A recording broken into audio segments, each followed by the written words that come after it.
All right, everybody, welcome back to the Forbidden Mountain. Today we have a very special guest, Mr. Dale Bellido. How are you doing this evening, sir? Oh, I'm doing great. Thank you for having me. I'm so excited. We've been talking about this, like skirting around it, I think, since Toronto, maybe even Dallas. So did we touch on this in Yeah. Dallas? Well, I definitely did. I was fanboying, trying to get my name in there. I was like, "Hey, I topped. Hey, you see me again?" And I was like, "When am I gonna get on this Forbidden Mountain channel? This is my There we go. goal. This is one of my goals, starting the game." So, Well, that's awesome. We finally made it work, even though both of us have yep. been insanely busy since Yes. Vegas. This is like our Yeah. third week trying to do this, and we finally got there. So, like, Yahtzee for us. Yeah, for sure. Um, so for those that don't know Dale, uh, he has been on an absolute uproar within the Lorcana DLC circuit. We've now day 4 of them, correct? And we were top 8. Our best finish is top 8 in Chicago. Okay. Yep. Okay. Um, all top 32s aside from that. Yeah, everything 32. Okay. At least I'm not losing in 64, but I wish I could go a little bit deeper. Yeah, I've had some crazy knockouts in 32, but all cool. yeah, which is crazy because we've day 2'd 4 of them. We top 8 at one of them, but you still haven't won a golden Mickey. No, no. I feel like that's elusive, and I tell everybody these DLCs are practice for Continentals, but deep inside I'm like, no, I need to get a Mickey. I'm trying. Yeah, I want one. I'm I not want one. complete So without a Mickey. secrets out. Exactly. It's very, very fair. So in all of those events, and even in Atlanta, right? Like you didn't top Atlanta. Yep. Um, Yeah. we played Emerald Steel in all these events. Yes. Yeah. Atlanta was really close. It was the like I know we were no one was really sure how best of two format worked. Mhm. And it was one of those, hey, what am I supposed to do here type of thing. Yeah, yeah, And that's fair. I finished with like 40 something points. Yeah, Like one went off. yeah. Did you win a Let It Go at the event then, or no? No, no. Okay, so you were in like the 41 or 42 point bracket. Yeah. Yeah, Yeah, where it was a win and in type of thing. right, right. Okay. Well, you played Emerald Steel in all of them, and we're gonna Yeah. we're gonna kind of walk through like I think the history of Emerald Steel through the last 3 formats at this point, Yeah. and I'm gonna pretty much utilize you as like a Okay. weapon to explain to players why Emerald Steel is like just the deck to play DLCs because clearly you are proving a point that the deck is phenomenal. But Yeah, first, before I want to get I'm into that, happy to do it. Yeah. awesome. I'm very happy for that. Before we get into that, I want to start on like why. Why did you decide Emerald Steel was what you wanted? Okay, so when I first started playing in set one, I was playing. I just like steel in the beginning because I read all the steel cards. I'm like, this is the only color that has like ping damage or AOE damage type of thing, and I was big on set one being Steel Song. Mm, But when I started seeing, I'm like, they had some cool discard cards, and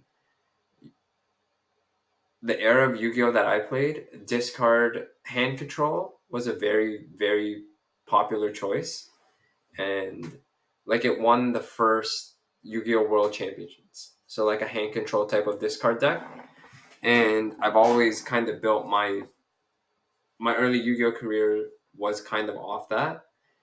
And when I saw the green steel stuff come out, like as every set came out, I'm like, oh, there's more discard. When is this going to become viable?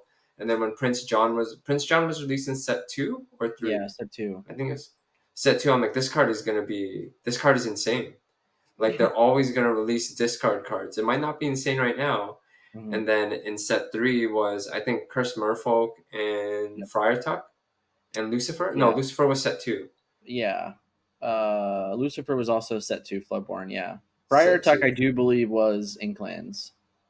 Yeah, that was I think Friar Tuck and Merfolk were the cards that kind of pushed it over into like discard being extremely viable. Yeah, because set Like one you had Flynn Rider, you had Sudden Chill already.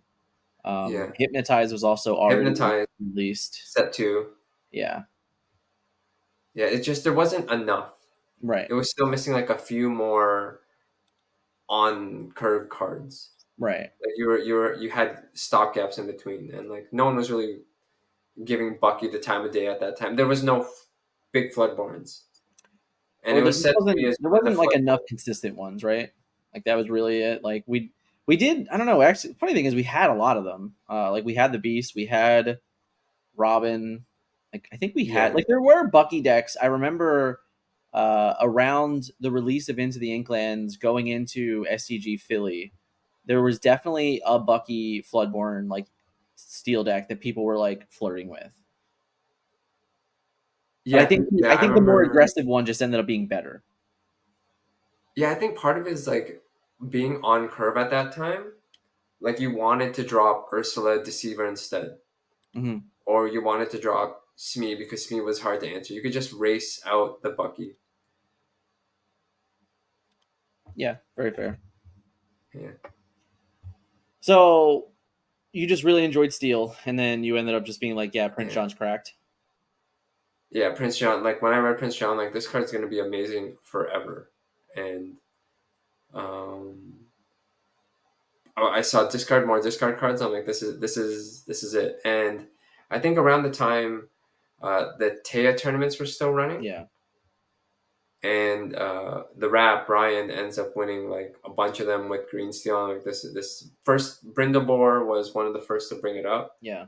and then the rat was winning. I'm like, this deck is perfect. And when I picked up the deck, coming from Amber Steel, I'm like, how does this deck win? You just like get destroyed. Fair. Like you're Fair playing your cards, and then I had to watch a video. I don't know if you want to shift to that, but okay. there was a perfect video on your channel that put it together. So Ryan Miles. So I've known Ryan for a long time.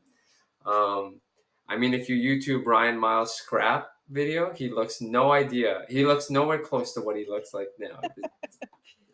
Handsome man.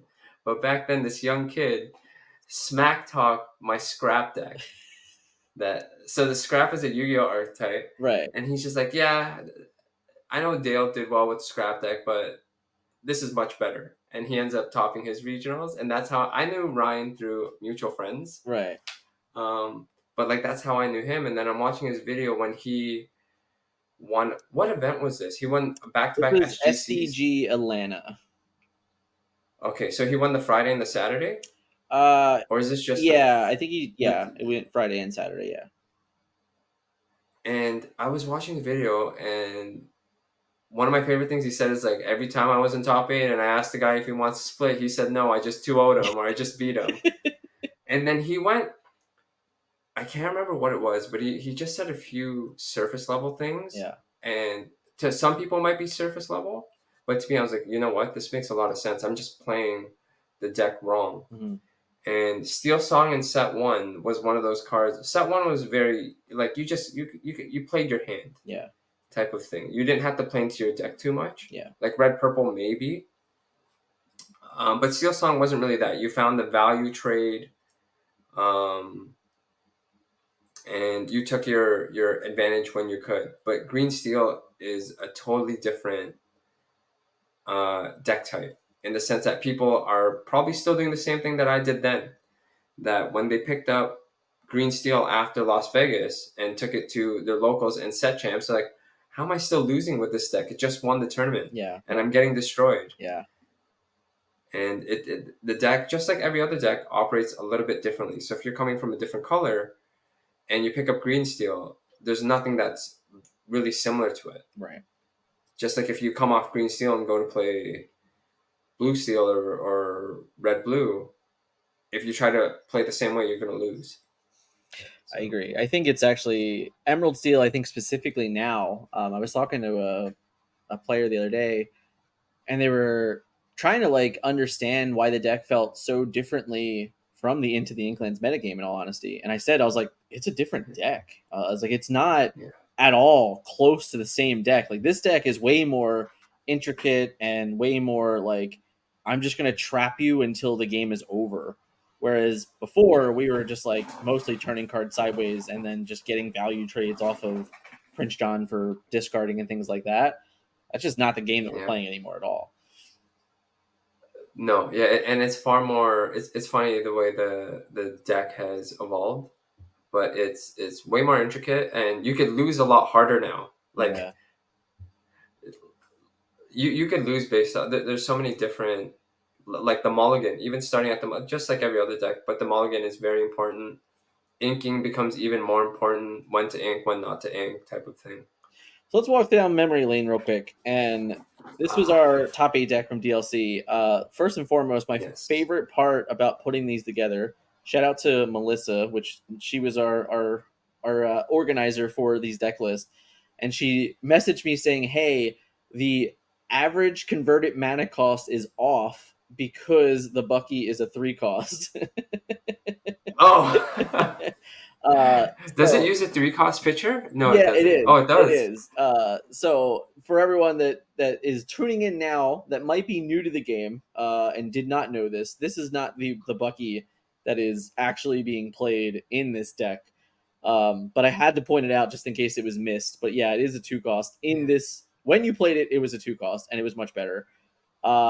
But talk to me about going into that event and being a Bucky deck, and like why you were positioning yourself in the metagame that way. Yeah. So like going into Chicago, what was the big change? It was Diablo. It was Diablo. Diablo from Atlanta to Chicago Yep. was this floodborne shift. And looking at this list is atrocious. It's so like it's so I really want to go back and be like, what was I thinking when I put this deck together? And it's great that we go into It's you have really all the fun deck lists because because I know where I fixed it. there were also trends that I caught in your deck building as we go on. Like as I was studying these deck Yeah, lists, it actually made me giggle to see some of these things. Because I know going back, I can look at this list and I can tell you what ours was different, or like at least the subtle differences. Um, yeah, but you can tell that like you had very interesting theories here. Like Prince John is as a 3 cost is a choice. Ursula yes, 2 is a yeah, choice. Only playing 2 Aladdins and 2 Jafars were choices at that point. Playing a Tinkerbell, I think, was not the norm, if I remember in this event. I think that you would be a yeah, standout in this tournament with a 1 of Tinkerbell in your deck. I think most of the decks were not even playing that card. yeah. For me, I was expecting to play mirror, Mm-hmm. so I built this deck around the mirror. That's why grab your swords are in here, Tinkerbell's in there. Um, I know no. So I'm pretty sure in top 16 or top 32, all the Bucky decks that were in there, I'm the only one running Prince John. Okay, No one else is running Prince John, and I just think that this card is too good not to play. very fair. And I like to. The way I was playing Green Steel back then is very different to. I'm pretty sure how people were just. Yeah, There's no mystery that Bucky carried a lot of people. sure. Bucky carried people into top, into not into wins, but like into wins, into free wins, or into set champ wins. And it was the lines that Prince John created. Prince John let you draw into more discard in the same turn. So outside of just the initial summon, gives you a chance to possibly draw a sudden chill, another song to sing. I want to touch on But the Bucky comment real quick. Do you think yeah, that in into the Inklands metagame, the Bucky created like a bad rap for Emerald Steel? 100%. Okay. 100%. When you told someone I was playing Emerald Steel, Yeah. it was like, oh yeah, you're a Bucky scrub. I hate to put something with that. Like, and that's part of the reason why, like, again, I'm still on the deck, but So I yeah, okay, it's really funny that you specifically use the word scrub. Um, I can't like specifically remember what it is right now, and I'm gonna be annoyed myself. But I'm gonna add the quote in the edit to what a scrub actually is, and it's something along to the definition of a player who creates a fake rule to say someone is like doing something they shouldn't.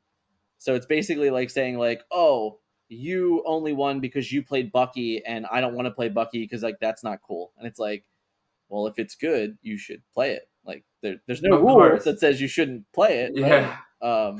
So yeah, to me, it's always funny when you hear things like that because, like, all right, you want to call me a Bucky scrub, but I just top eight it 1,000-person tournament. Yeah. Yeah. It's such a bad Yeah. excuse. It's so funny because it's like it's to me it's like why am I gonna bring a knife to like a gunfight type of Yeah, thing, right? yeah, Like I want to come as the best possibly equipped to what I believe, yeah. I agree. and it and for so coming back to my past, Scrub was so at Yu-Gi-Oh big events Mhm.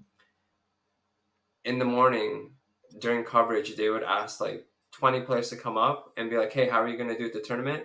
And if you didn't day two, you had to take a picture with the scrub brush, and it's called the scrub brush I challenge, love it. and that's what it was. I love it. So That's great. That's a way better I use have of my the fair sport. share of You have those. your fair share. Okay.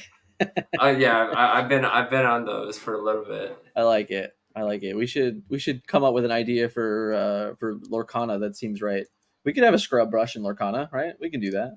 You could do that. Yeah, do that for the morning of the event. I Go like to it. like a few players. Hey, how are you gonna do? Yeah, And then you take a picture of them at the end. And be like, you gotta hold I this. love it. It's actually funny. That's a good see. That's there you go. We can do that. We can work on that, man. That sounds fun. I will be the first. I will be one of the first ones on We might jinx you for Seattle, man. that. I'll get it out of the way there. Yeah, right.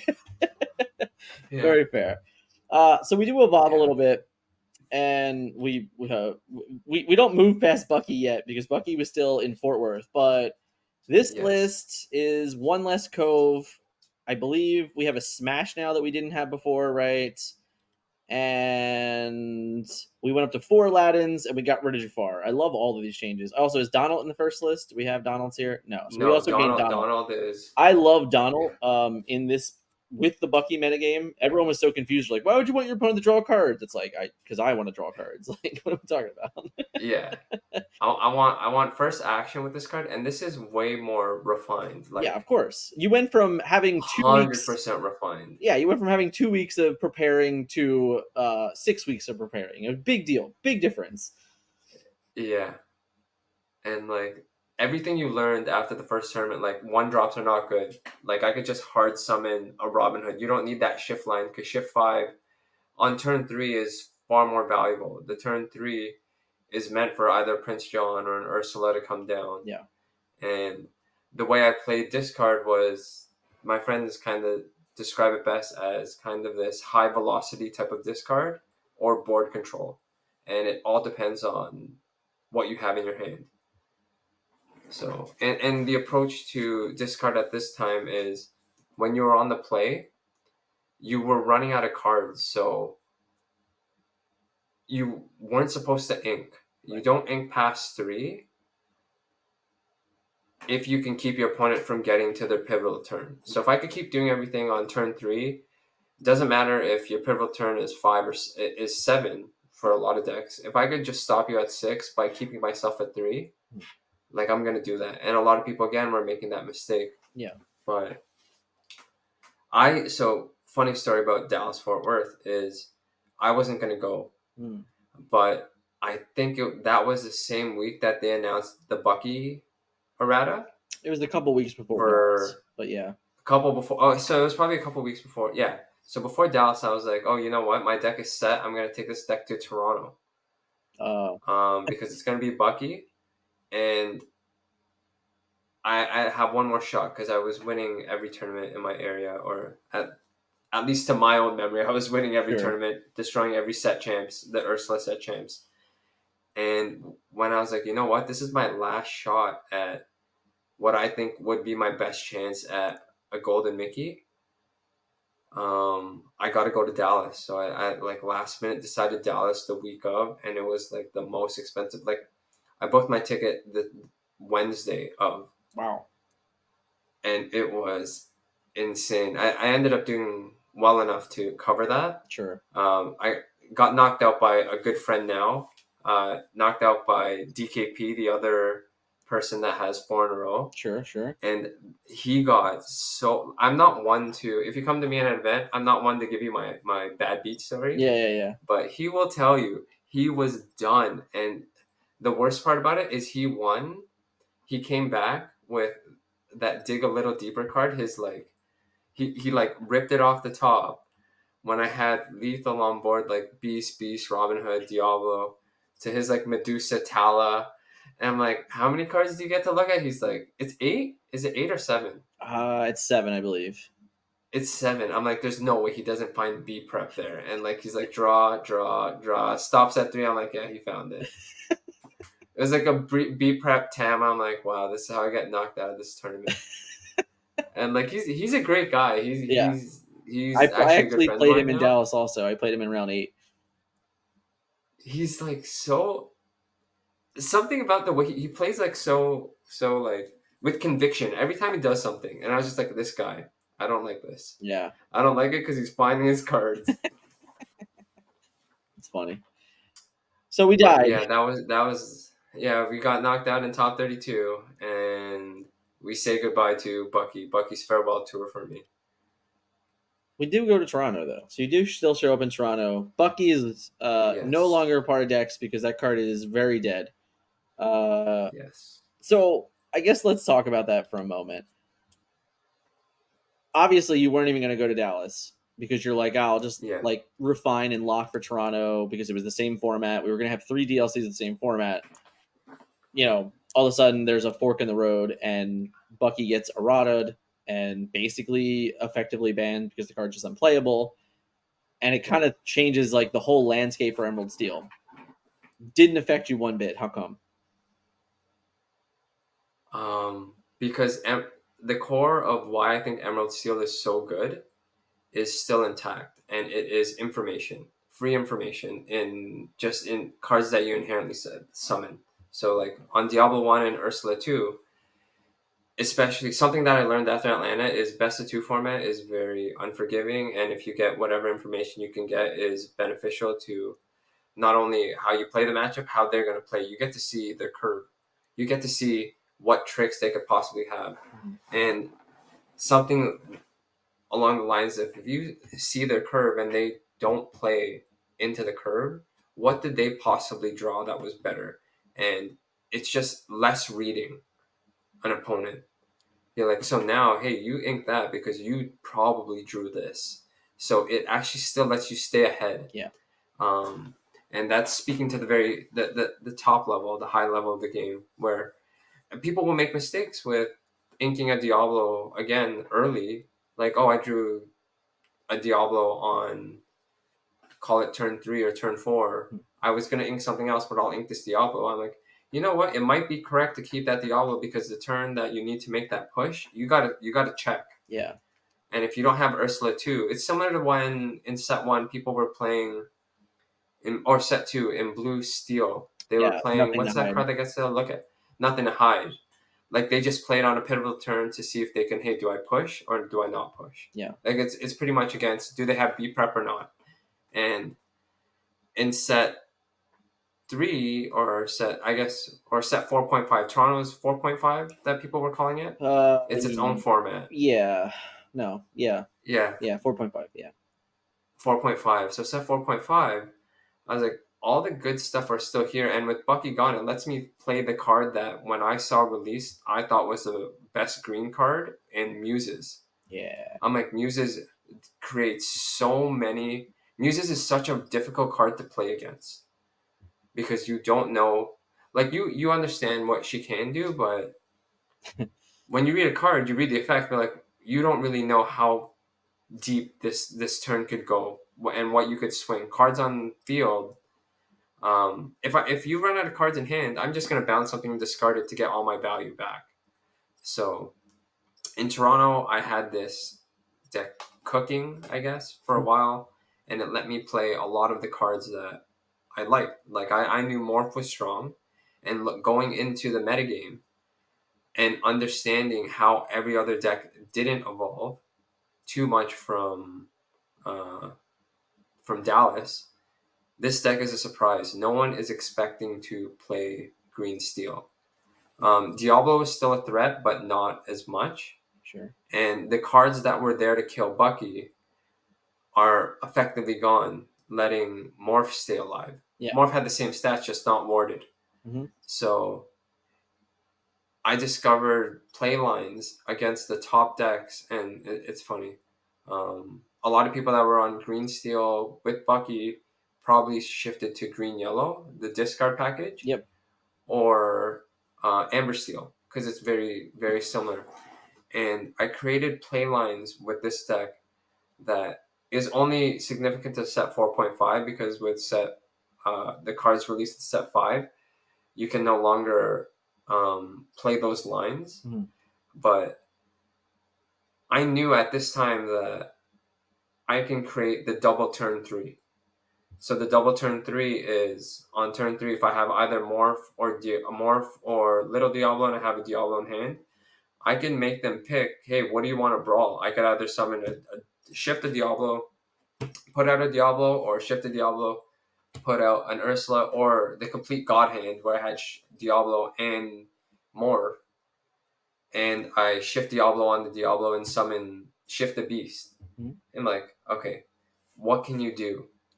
And I knew that versus red blue at the time, no one was on ice block.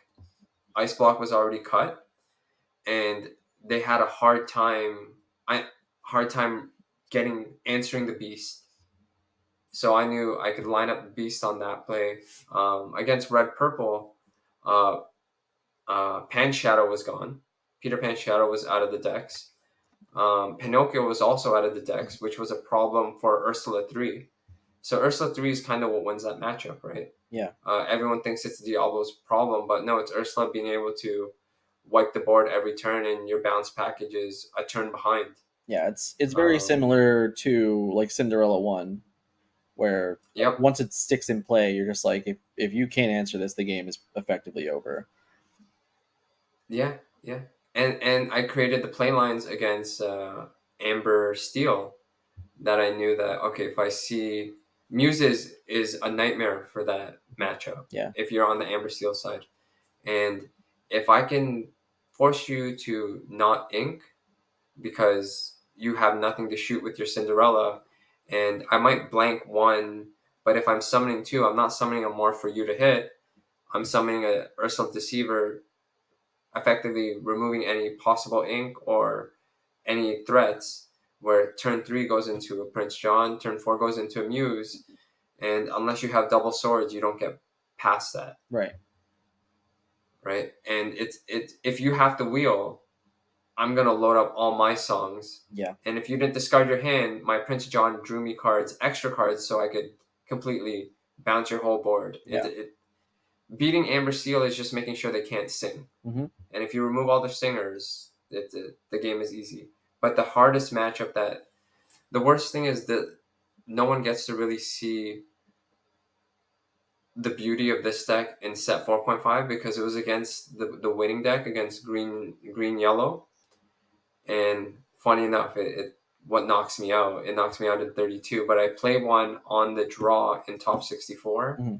and I win that one. And in top 32, I play Judy, Mm-hmm. and Judy ends up beating me. But the play line that I discovered for that is if you just shift, again, shift beast is just one of the most ridiculous plays. But if you shift beast and you just go sideways with everything, it's hard to hit their warded characters. I don't have swords to get to them, Yeah. but I could outrace you. And if I just throw everything on the board, your gas and Prince John becomes ineffective. Yep. Because I have no cards at hand. And if I'm prioritizing Beast, I'm drawing two on my turn, playing one, inking one, playing one, inking one. Yep. And it was like the perfect lineup on how to play that matchup. Um, but again, I end up losing to Judy, and I thought the deck was perfect for that event, and it had a massive surprise factor, and it's part of the same reason I take it into again die in 32, and I take it into the next event. I want Take it to into Vegas. shout this out Okay, while yeah. we're at this point in the video. If anyone wants to be a little jealous of Dale here. Dale, why do we need to play max rarity in this game? So much so that we need foil Cinderellas in our deck. DLC Cinderellas. What's the deal with max rarity? You know Also, what? I also went. subtle shout out. This also has the brand new D23 Ursulas as well. So we even went Oh, like we even get that in there, which I thought was so impressive when I looked at this picture again. But seriously, why are we all in on the max rarity? you know what? And so I started the max rarity in Dallas too. So I had max rarity everything there, and I was like, you know what? I'm gonna play Green Steel forever. These cards are meant to be played. Like I couldn't. You. It was impossible to find um, foil beast. Foil beast is like pretty much an enchanted. Yeah, It's so hard to find. yeah. Like I had to buy PSA 9 slabs and crack them. Wow.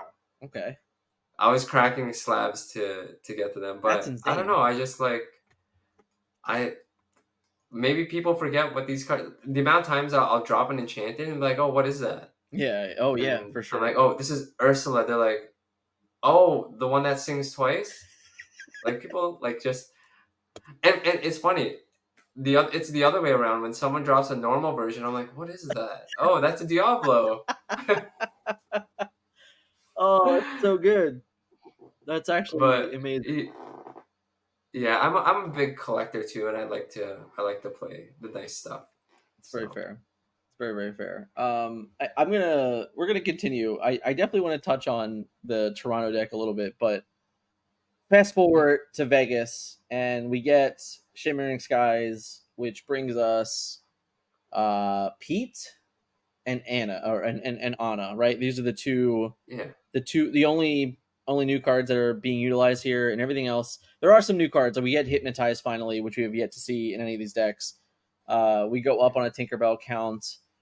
P.S. That's the one thing I've noticed that you stuck with Tinkerbell in every event. So even if it was just one, you never gave up on the Great Fairy. And from one player to another, I respect that because it's my favorite card in Disney Lorcana. So I just love seeing it yeah. over and over again and your commitment to it.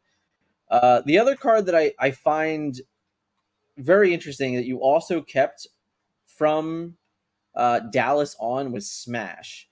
So these are two cards Yes. that I always think that Tinkerbell has been in a weird spot in the metagame. She's never had a true shift line, not since really Chapter One when we were shifting on like bad Tinkerbell Tactician. But you Yeah. still understood that this card is just a house when it hits play, and Smash has always Yes. been very well positioned. For the last couple, like honestly, for 4.5 and for Set 5 metagame, Smash is pretty well positioned. So Yeah. with all of the new stuff going on, uh, you really honestly like if we just go back and we look at this list, it is very very similar. We're talking what we cut the Cinderellas, right? We cut the Friar Tucks, and the Yeah. Lucifers, and we're pretty close to where we are. I Yep. know that's not exact numbers, but that's just my quick math. Like those three cards went out, and we got Pete's and we got Anna's, and we picked up a Hypnotize. Pretty close. Why? What stuck out to you from Toronto that you said that these cards just make this deck that much better? Pete is a house. Yeah. Pete is literally the best card in the set, Mhm. and the counter to Pete is playing another Pete. So it's funny. So a lot of people don't even realize that, but if you play a Pete first and you get answered with another Pete, you might very well lose that because you didn't hold two Pete's, and it's just knowing the interaction in certain matchups. So I know I like knowing green steel and knowing how to play steel really well. It's like I had to put myself in a position to what you do. I'm gonna mess up what you think you can do versus hedging against any possible like bad outcome.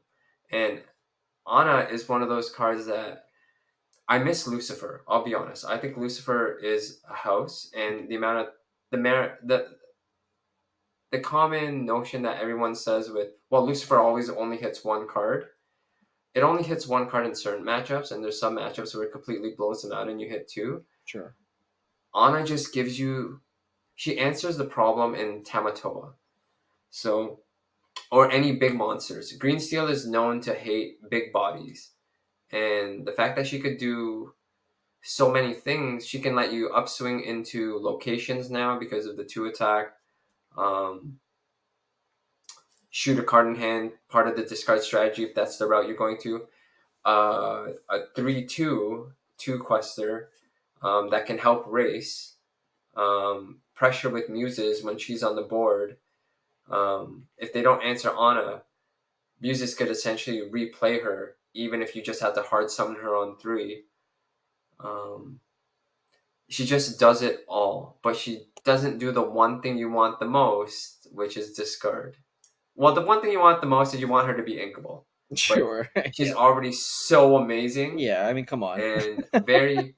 It's a card that you're like, man, I want to cut a card. It might be Ana, but I can't cut Ana because of this. Yeah. So it's just it's the ratios start to come down, right? Like Prince John at 4 is kind of strong, but Prince John is notorious to being in your hand when you lose on the draw. Yep. Like and that's something I know with playing this deck so much. Like I know what cards are in my hands when I win, and I know what cards are in my hand when I lose, and that's part of the experience that I have to be like, okay, I know I can come down here, I can cut here, I could readjust here, and certain cards like you were talking about Smash and Tinkerbell. Mm-hmm. Tinkerbell is a house because she is literally a board freeze. You drop her, people can't react to her. People have to answer her before reacting to her. Mm-hmm. And it is a card that even good players, top level players, have a hard time playing against. Because if you try to bait your opponent into, like if I'm playing against you, for example, Mm-hmm. and I drop my Tinkerbell and you put something on the board and you give me that free swing, I'm like, no, you're messing with me. I know there's something there. Yeah. I know you have something ready, but that's that second level of mind game because you know I'm thinking that. Yeah. And you're like, I'm gonna do this because he's gonna think I'm gonna have an answer and I'm gonna get a free quest. And like that's that level of thinking. So, and this is where I say, summon Diablo 1, summon Ursula. Are you really messing with me or not? Yeah. Yeah. And it gives me free information. That's why I think, or I truly believe that Green Steel has all the tools. Mhm. It has everything that you want. It has multiple draw engines. It has 3 draw engines in Diablo, in Beast, and the tertiary draws John and whatever cards go with it. Yeah. But to think of the tertiary draw engine being also a disruptive engine is insane. It has board clear, which I like to say is how do I say this friendly? I won't. It's like the noob killer. It Okay. beats all steel beats the rogue. Yeah. Steel lets you answer the board. Yeah, I agree. Whenever worried, like I'm never worried about playing aggro because you know what? I have Ursula 3 and I have Muses and I have double singing on songs. And Yeah. where a lot of people are probably coming onto this deck incorrectly and it's leaning too heavy into discard, thinking that I'm just gonna discard your hand and I'm gonna win the game. No, and you end up losing. You're like, he always has the out. You know why? Because you discarded him down to 1 card. Right. You need to discard him down to 0. Yeah. Doesn't matter if you have to make an unoptimal play, but a lot of people don't realize that the unoptimal play you make is actually the optimal discard play. It's not. I've seen a lot of top players sudden chill just a sudden chill. I'm like, if you waited the next turn, you hit the Hiram or you hit the B prep instead of letting him keep that 1 card in hand. Yeah. And I say Hiram B prep just to be Sure. the known problems that this deck has. Yeah. And the other card that you saw in every list, Smash.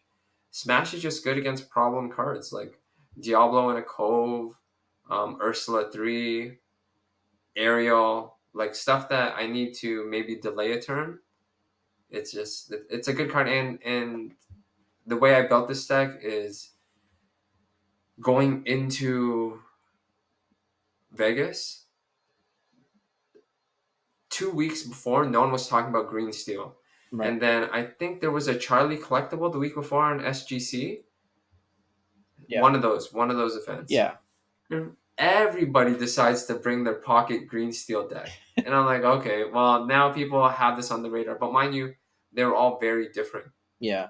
Like Lorcana Bro was running a really cool Beast Relentless type of Clarabelle deck. Yeah. But the fact that it was back on people's radar made me realize that, okay, I need to cut out the gimmicky top end where like Big Cinderella was meant to solo certain matchups. Like Right. Cinderella can solo against any steel. Mhm. Like, and I know that because I've been soloed by a Big Cinderella. I'm like, Right. I can't do anything to Well, this. now we have I'm like, Bruno. you were at, We have Bruno now, at least. yeah. Yeah, but a lot of times Bruno's one of those cards that unless you know Cinderella's there, Yeah. you're inking it because Yeah. you value the card economy in the game in Green Steel especially is trying to find out, is it just the number of cards or is it the quality of the cards? So that's the economy of Green Steel. Everything has its own value and it has its a different value per the matchup you play. And naturally Bruno is not valuable versus the non Big Cindy Green Steel or Amber Steel decks. But once you get into day two, you need to be able to play the cards that can give people problems. See in your list, like, okay, this exists, or you know how to keep it. Like I'm obviously I want to do well in Swiss, but I'm playing for day 2. Mhm. Like you said, I'm trying to get that gold Mickey. Yeah. I'm chasing it. Yeah. And We need to find a way to pay for all this. exactly. Exactly. I can't play a different deck because I don't have the enchantments for everything else. So Well, that's why we need the gold Mickey. yeah, I would play it I will if I say, got it. I would play it. Tinkerbell is, as someone that has opened, like, I don't know, over 300 booster boxes of Disney Lorcana.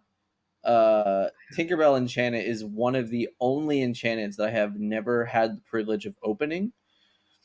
Oh, So it's definitely one of those cards that I wish at some point in time I had the ability to win one. I just never had one. Never had it, but I love that card. I'm from. So it's funny you say that because it's the first enchanted I pulled, Nice. and it was a Mine was card pull. Maui. It was the most amazing card. Which one? Maui. Maui. Yeah. Oh, everything from set one. Well, a lot of set one stuff. At least you pulled like a house. Yeah. It's still good. Yeah. Very good. So yeah. But I remember pulling the the Tinkerbell, and I go to the locals, and Yeah. I'm like, hey, yeah, I pulled this, and my friends are like, it's not even in a sleeve. I'm like, hey, but did you know I also pulled a Cusco and a Rapunzel, and set one was so expensive. Cusco was $25 in that. Yeah. That was a god pack. It remind. Oh my god, chapter 1 was insane. Like there was a point in time where be prepareds were $30. Like that happened. Like Oh, people don't realize it's that, crazy. but it Yes, happened. yes. uh, so I want. I love to refer to it as the Dark Age. Yeah, yeah. So before we move on, I want you to give me like your best elevator pitch of why everyone should just hop on the Emerald Seal train. So what if I told you that there was a deck that existed where you got to see your opponent's hand without paying too hefty of a cost. You had not only 2 draw engines, but 3 draw engines on top of your regular turn play draw. Um, you had the ability to play more lower, uh, more ink than your opponent because your deck sings songs very well, Mhm. and you're able to answer whatever immediate early threat and um, yeah. What if I told you all of that existed in one deck? Would you be? Would that work for you? Sounds like a pretty good selling point. Yeah. Well, that deck exists. I like it. Uh, Yeah. you've shown the success over the last 4 DLCs now. We're heading into Seattle. We're going for 5. You just told me that you don't own any other enchanted, so you have to play this deck. Um, uh, you know, I think I think it's something special in this game, in all honesty, and I think it's very few and far between that you have players that are so honed in a like in a given deck that you were able to really articulate yourself and position yourself in matchups that you're not supposed to win. And I think that that's one of the hardest things to do in Lorcana, and I think it's also one of like the biggest debates in Lorcana. For me, I remember going into Toronto and like for our team, a lot of the team was very interested in the Amber Emerald deck, and everyone on the team was telling me that like Amber Steel could not beat the deck, and I'm like, I don't believe that, right? And I did kind of the same thing where like I played the games, and then within like 5 to 10 games, I had figured out like, well, if I just do this line, I give myself a really good chance to win, and I make it really difficult for my opponent to interact with me. And the Yeah, way that you spoke about this deck, it was very similar. Like you would kind of yeah, went through your intricates of saying like I discovered this line and it led to me being advantaged. I don't think there's enough of that going around in Disney Lorcana. I think that if more people were well in tuned with their specific in combinations and in their decks, you would see more success in that focus. Um, and I really do think that it's like a very missed opportunity within the game. Like even if we look at Fam, who's been blue red truest for the last four sets or the last four DLCs. He's topped all of them and things like that. You have you with Emerald Steel. I always like to shout out Harlan with Sapphire Steel. Like these guys that are fully committed to this and like continually to talk about it and on their own platforms and things like that. So I just think that this is the interview I wanted to have because I don't think if I want to go and I want to talk about Emerald Steel, I don't know that there's a better player to talk to it about. I think that that's oh, like really important for you because like that's what you have built yourself on. You've built yourself on being the best positioned player in a tournament, knowing the information that you do, and I think that's a really great position to be in.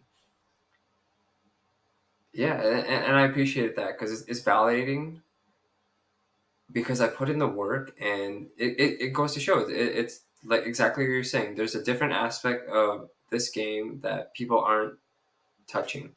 Like when you bounce too much between, you don't get to fully discover a deck. Mhm. And the amount of green steel lists I could tell you I have is crazy. There's honestly like, Screenshot of the Dreamborn.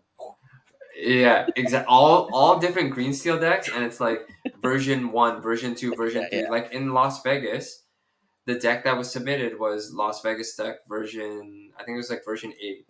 yeah, But then it was discard version 8, and then I had mid-range version 4, and I right, stopped there because I knew 8, yeah, I was evolving far more on this side. right, But having all of the information that I do with all these decks that I built during this set, it makes it easier for me to go back and be like, okay, what was I testing here and why did it stop? yeah, Why is this no longer good? right. Why is my Prince John whole new world deck not good anymore? Why did I shift off that into something else? Sure. Versus, okay, if that's no longer the threat, is this deck viable? Okay, no. This deck is cheeks. I'm gonna leave it on the side. I'm gonna look at my other versions. Is aggro the way I want to go? Like How often do you find yourself just scouring the internet for other Emerald Steel decks just to get a little bit of idea? I hate, like, this is gonna sound so pretentious, but a lot of the lists that I put out, like that I see, is like I have this type of list Hmm. in my. It's only because when a new set comes out, I look at only green steel cards Sure, at first, sure. right? No, but no, okay. So I'm gonna walk that back a bit. There are a lot of cool stuff out there, but like I've already had a pocket Hercules Meg deck. Okay. I've had a pocket Scar deck. Like I'm aware of all the ward cards. I like, for me to know that why is green steel? What's the best mechanic in green Hmm. next to discard is it's very strong warded characters. So do Yeah. I look at all the warded characters when I come out? Of course. Yeah. Do I know the pairings? I do. And if I truly think that there's a time and place for when those cards are good, those combinations are worth it to run. And it's honestly when there's no red blue. Mm-hmm. Like you could do so much with green steel, but you can't do what you want to do, the fun stuff, when a board wipe exists. Yeah. And when that board wipe has now changed into a character, like for example, and I'm just gonna put this out there, if everyone is off B prep because they were worried about Pete and Ursula's and shifted to Scar, well, I have a counter to Scar. The counter to Scar is Emerald Chromicon. Mm-hmm. I put that on. Scar only gets to kill one thing, Yeah. and I bounce a Scar.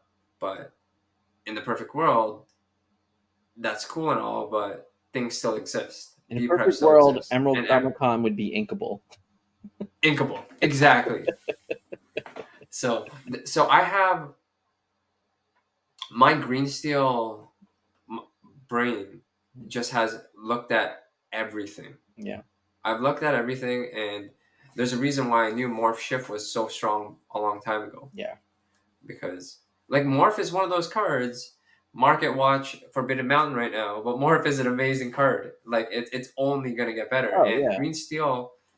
Green Steel actually has a lot of the cards that only get better. Ursula 3 only gets better. Yep. Um, Prince John, the discard mechanic is always going to exist. They're going to throw discard into different colors. Mm-hmm. Getting a +1 off your opponent going -1 is crazy. Yeah. So I have to agree. I just think and there was a time in place where Beast Tragic Hero, everyone was saying is the best card ever printed. And it's funny that the next draw engine that people say is the best card ever printed is in the same color in Diablo, Mm-hmm. in the same color combination. Yeah. So the deck just keeps evolving, and like, if you would ever invest in two colors and you would ask me, just buy green steel cards. Yeah. That's fair. Let's play a little game. Yes. So this game's called Repeat After Me. I'm going to say Okay. a statement, and then you are going to repeat the statement with your answer. Okay. Cool?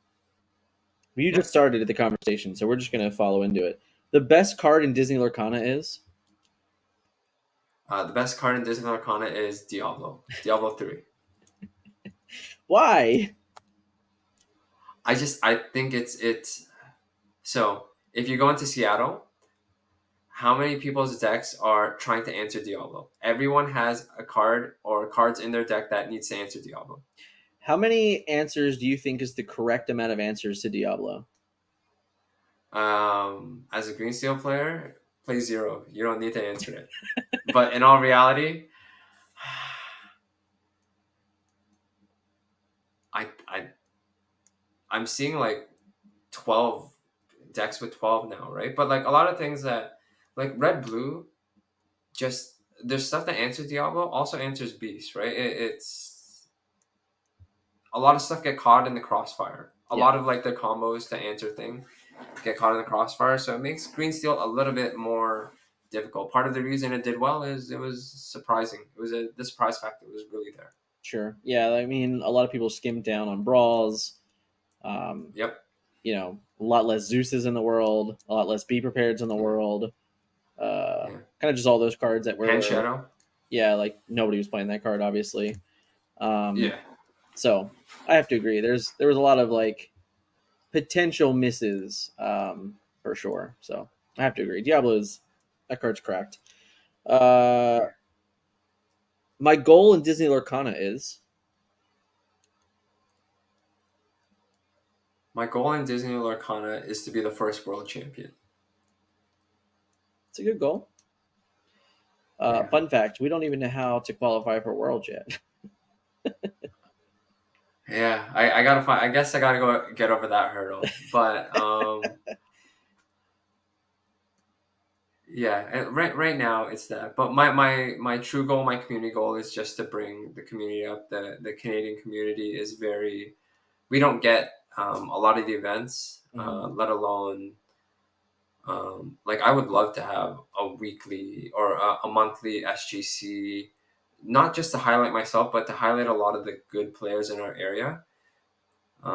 It's expensive to travel to the North American DLCs, Yeah.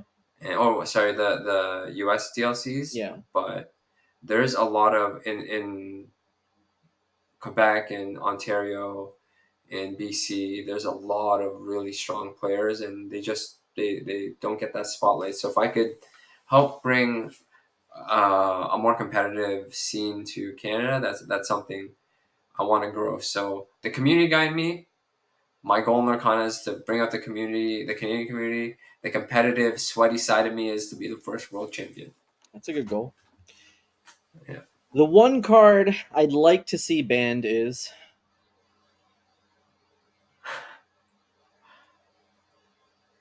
The one card I'd like to see banned is A Whole New World. okay. Why a whole new world? It I just think that is when you read a card the most broken sounding card.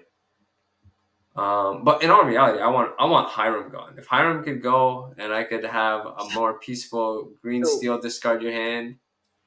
what were you like on that like 48-hour period when Hiram got his word text changed in the app? Were you around for that? Oh yeah, I was like, this is vindication for Bucky. Like I was like, yes. And I was so like sure and telling everyone, yeah, it's an errata. They just dropped it by accident, but it's an errata. Like you saw happen to Bucky. Yeah. And then people were asking me, "Is like, is this true?" I'm like, "Yeah, 100%, it's true." So I look like a fool. That's okay. That's okay. That's okay. That was fun. Um, so we wanted to touch on. Let me share my screen here for you. The Lorcana Cross Continental Challenge. Uh, why don't you tell me why you're excited for this event? So I'm very excited for this event because I get to play side by side with some of my the people that I'm chasing, like Okay. Zan, Zach, Brennan, Kendall. Um, I get to team up with them, something that you don't ever really get to see. And we might not generally team up, but we get to play in solidarity together towards one thing. Mm-hmm. And just I think and to be part of the top eight for North America is an honor to be voted in there. And I come from a time where team battles was a very big thing, and Ironmans were huge, and that's where names were made.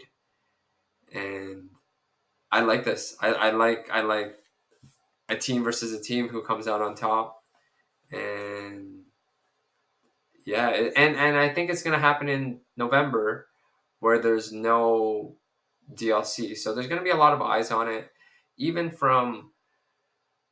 I think there might be a lot of eyes on it, but even from not even the competitive standpoint, just to have something there would be pretty cool. And Pavel from Pixelborn is definitely doing a lot for this, so I think that's cool. Just to we don't often get to play European players. I want my revenge on DKP, um, but I honestly I don't want to line up against him because he's gonna play blue red. I think ideally this like I don't know. In a perfect world, this happens. I would say after the release of Set Six, so that Okay, way it yeah, would be a very good primer to Continentals for the EU guys and for the NA guys, guys and girls, of course. So that's yeah, where I would like to see it because I think A, you can build the hype in the way of like, hey, this is your 8v8, and then B, we can build the hype because we can kind of start seeing some of the early evolutions of Set Six. But you could also play it as uh, doing it before Set Six comes out and saying like, okay, we have all the information from three DLCs played out through the season, all an entire set championship seasons. Let's put out the best Shimmering Skies deck list. So I could see either way. Personally, I think you probably get yeah. a little more traction if we have Set Six legal. That would be my guess. But all in all, we want to give a shout out to Dale, and if we're watching this, probably only about 7 or 8 days left to vote. But make sure we go down and we scroll down to Dale's name and we vote for Dale. Right? We want to vote for Dale. Okay. So we want Dale in the top 8. That's what we want. Yes, appreciate it. Of course. Appreciate the vote. Of course. Is there anything else you would like to shout out while we're here?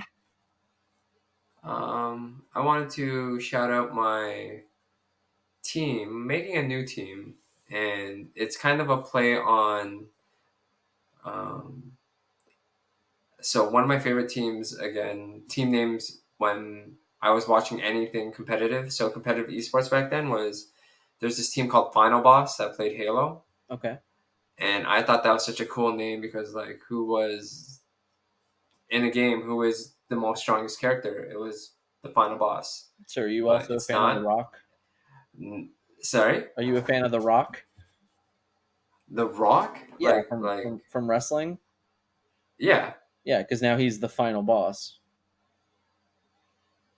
From what? I don't know this reference. Okay, so from now, like now, as of this year, he's become the final boss.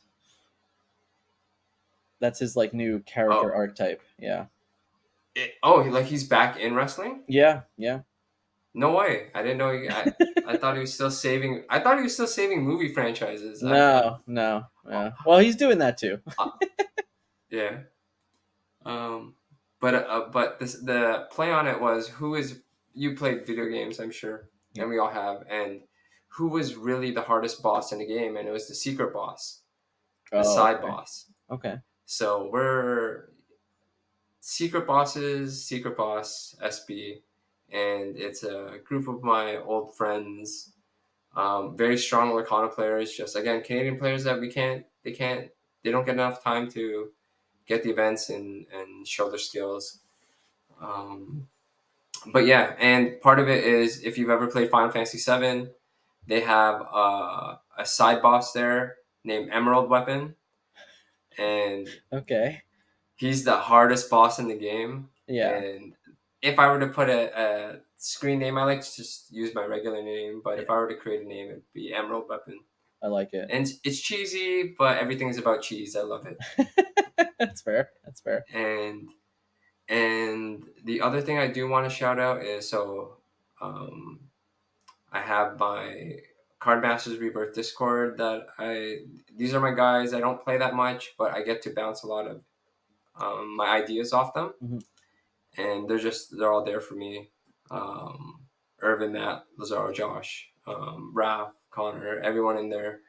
Um, and then what I'm also launching is a Metafy where if you want to, if what we kind of spoke about here is something that you haven't heard before and you want to be part of this Green Steel army that I want to build and want to take it to the next level, because I always tell everybody it's okay to want to win.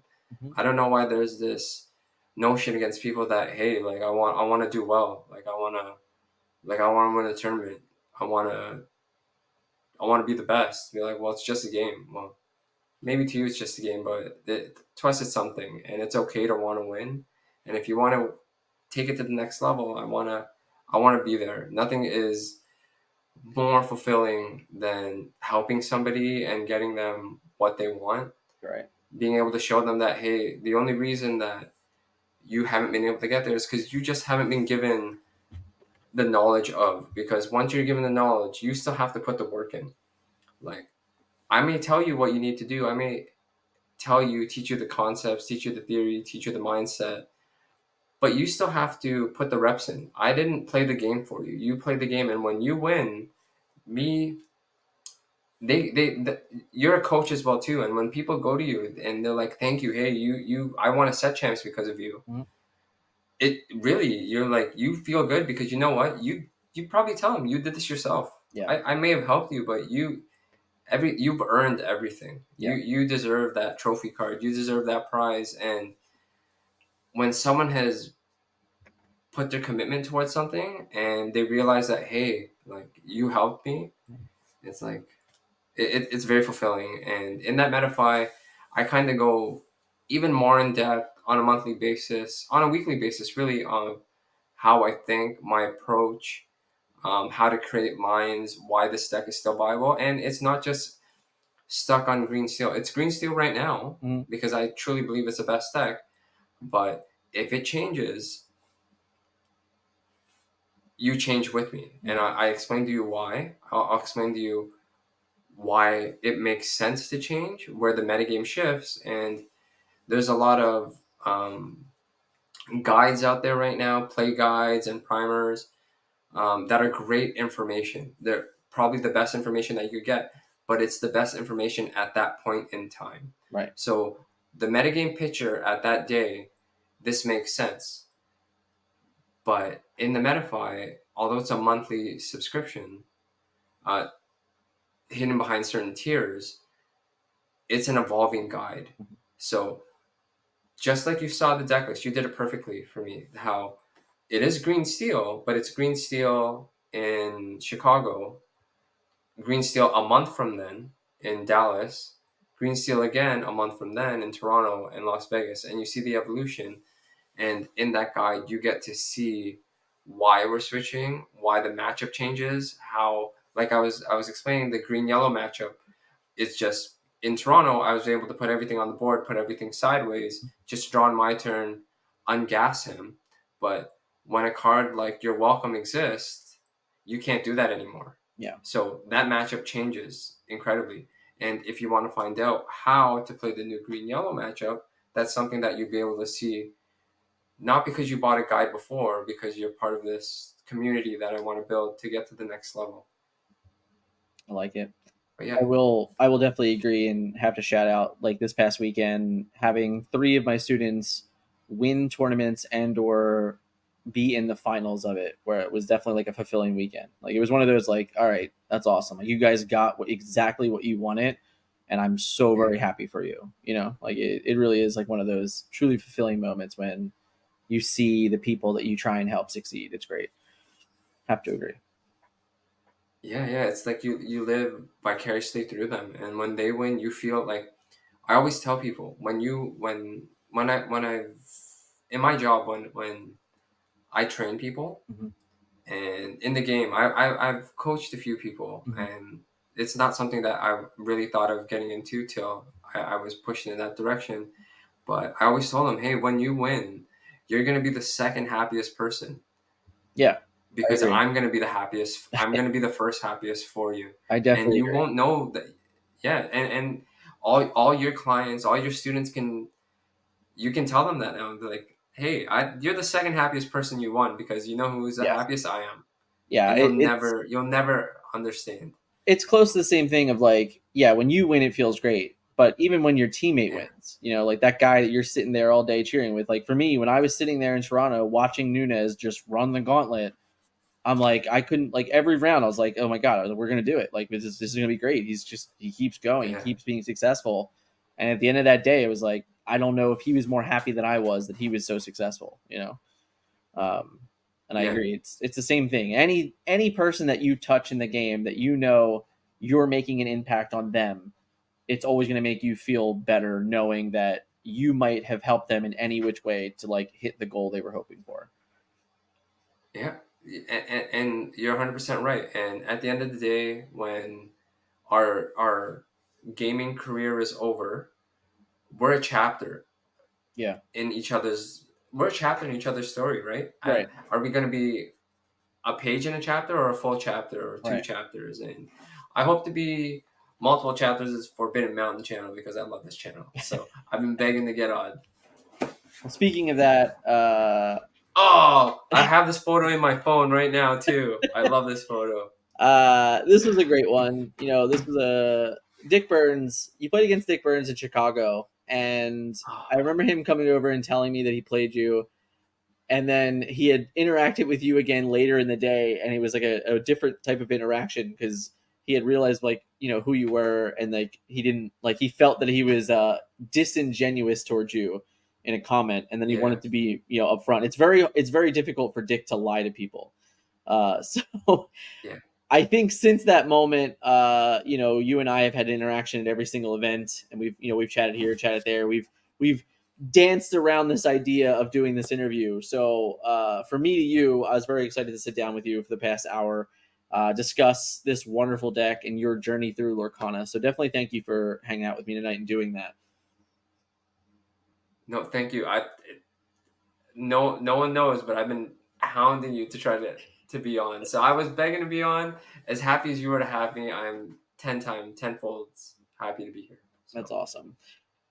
For people to find you, I will put your link to the Menify in the description below. We'll put a link to the poll unit to get you some votes. Do you want to be found on Twitter or anywhere else? yeah, you can find me on Twitter at Dale Bellido1. Okay, And on Facebook, it's a Dale Bellido. I can't use Dale Bellido because I got locked out of that account. And long story, it's like impossible to unlock that account. So I had to create a new one. fair enough. Fair enough. But there's a Lorcana picture of my face on it, so you know I'm playing. You know that one's me. There it is. There it is. Any last words for this, sir? Um, no, just have fun. Keep having fun doing it, and yeah, just have fun. That's great. Well, very much good luck to you in Seattle, which I am hoping to see you at. Fingers crossed. Yeah. And of course, if Yes. not, Anaheim's not that far away, so hopefully we can, Yeah. if the goal is world champion, a good stepping stone to that is Continental champion. So Yes. you know, Yes. I guarantee you, the person who wins Continentals will play at Worlds. That I know for sure. For sure. Yeah. Thank you so much for hanging out tonight, Dale. And we will, if you guys did enjoy this video, if you enjoyed Dale, check out his Menify. Make sure you hit the like button. If you enjoyed this type of content, hit subscribe for me. And of course, as always, thank you so much for watching, and we'll catch you in the next video.